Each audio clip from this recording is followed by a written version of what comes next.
Hello guys, shoutout po sa inyong lahat. Magluto na naman tayo ng ating pagkain, ulam. Nagpakulo tayo ng ano guys, bawang. Bawang lang yan mga idol. Tapos asin bitchin.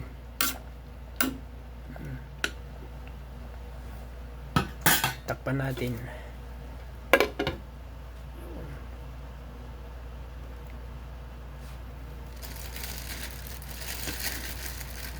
Pwede pa siguro to.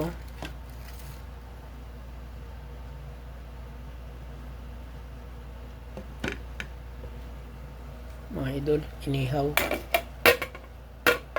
Inihaw na isda ilagay natin dyan sa ibabaw mga idol. Diba? Inihaw na. Para mayroon siyang ano mga idol, pangpalasa. Inihaw na isda yan. Yan.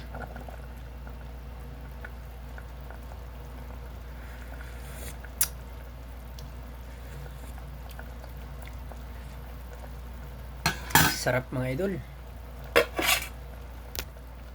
Yan mga idol, yung ating ulam ngayon. Saluyot lang mga idol na sinabawan.